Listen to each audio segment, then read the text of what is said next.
1 करोड़ तुमको दे देता हूं।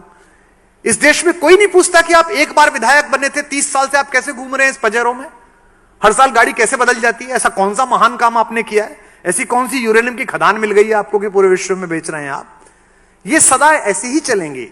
इनके प्रति गुस्सा करिए, नफरत करिए, बदलते रहिए, किसी पार्टी के हो जाइए, किसी के मत होइए, लेकिन मूल जिम्मेदारी आपकी है इस देश की आत्मा को बचाना, इस देश के मन को बचाना। वो जो मन था जो गांव की लड़की को अपनी लड़की मानता था, वो जो मन था कि जो चींटी को आटा खिलाता था, वो जो मन था कि जिसके दरवाजे पर आकर गाय सिर मारती थी और खाना बनाती हुई आपकी मां कहती थी लाली गैया आ गई जरा रोटी दिया, वो मन कहां चला गया। वो थोड़ा बहुत बचा है तो फेसबुक पे पड़ा है, नेकी कर फेसबुक पे डाल, अपने कस्बों में करें।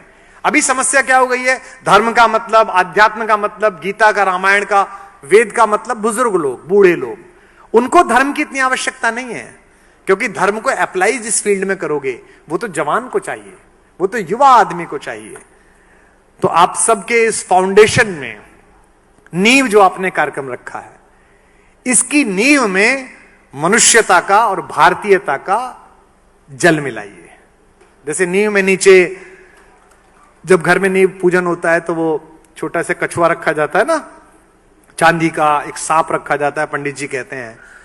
तो इसके नीचे भी जो आप अपनी फाउंडेशन बना रहे हैं और जो लोगों की फाउंडेशन आप बनाने तैयार करेंगे, मैं आपको इनवाइट करता हूं और आपको बता दूं, अगर केवल 10 साल कोशिश कर ली, 20 साल कोशिश कर ली, तो मैं दावे के साथ कह सकता हूं कि अगर 19वीं शताब्दी इंग्लैंड की थी, 20वीं शताब्दी अमेरिका की थी और हम लोगों ने 25 साल मेहनत कर ली, तो अगली 4-5 शताब्दियां हिंदुस्तान की होने वाली है, भारत की होने वाली है।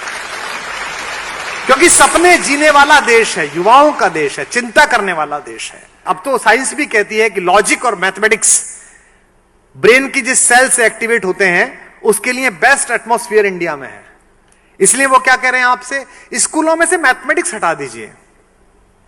मैं एक सूचना आपको और दे दूं चलते चलते, अभी मैंने पहली क्लास से लेके 8वीं क्लास तक की हिंदी की किताब लिखी, तो कुछ ज्ञानियों ने मुझे कहा कि आपने 8 किताबें लिखी, इतनी मेहनत करी क्यों की, इससे तो आप कोई और किताब लिखते, रॉयल्टी में 5 करोड़ 10 करोड़ रुपए मिलते, इसमें तो कुछ मिलेगा नहीं, स्कूलों में भेजेंगे इनको।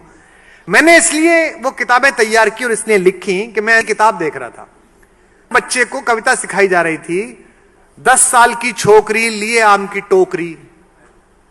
Have you heard that? देती नहीं आम है, बताती नहीं दाम है। एक छोटे बच्चे को आप सिखा रहे हैं कि लड़की को छोकरी कहा जाता है। एक बुढ़िया का फोटो था, उस पर लिखा था कि बुढ़िया दादी दिन भर बकबक करती, काम नहीं है कुछ भी करती दादी। आप क्या सिखा रहे हैं? फिर उसके बच्चे भी इस दिन आपके लिए कहेंगे कि दादी दिन भर बकबक करती, फिर आप कहेंगे बच्चों को कुछ सिखाया नहीं है, क्योंकि आत्मा का इंटेक ही दूषित कर दिया। और मैंने इतनी रिसर्च की जी, इतना ज्यादा मैंने शोध किया कि मैंने एक छोटी सी कविता लिखी कि गर्मी में टिंकू दादी के घर से बीज घिए का लाया, आंगन के कोने में उसने जाकर बीज दबाया, पूरे घर ने मिलकर उसको खाद और पानी पिलवाया। ऐसी मैंने कविता लिखी। और रात को सोचे सोचते मैंने सोचा ये तो गलत लिख दिया, दादी कैसे लिख दिया। अगर टिंकू दादी के घर गर्मियों की छुट्टी में जा रहा है, इसका मतलब दादी कहीं और रहती है और टिंकू मम्मी पापा के साथ कहीं और रहता है, ये तो गलत संदेश है। तो फिर मैंने उसको सही करवाया कि छुट्टी में नानी के घर से, क्योंकि नानी तो फिर भी मामा के साथ रह लेगी, दादी तो बाप के साथ रहनी चाहिए। अगर दादी बाप के साथ नहीं रहती फिर कैसा घर है।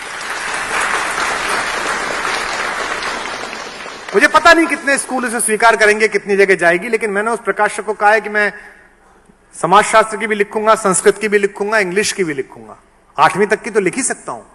और उसमें विशेष रूप से मनोवैज्ञानिकों का परामर्श लिया कि क्या लिखा जाना चाहिए, क्या क्या इसमें चित्र बनने चाहिए, क्योंकि हमारे बचपन से ही हमारी जवानियां प्रभावित हैं और हमारी जवानियों से हमारे बुढ़ापे प्रभावित हैं। तो अगर बचपन में आपने बीज सही लगा दिया, सीड सही लगा दिया, युवक के अंदर सही लगा दिया, तो सब कुछ अच्छा हो जाएगा।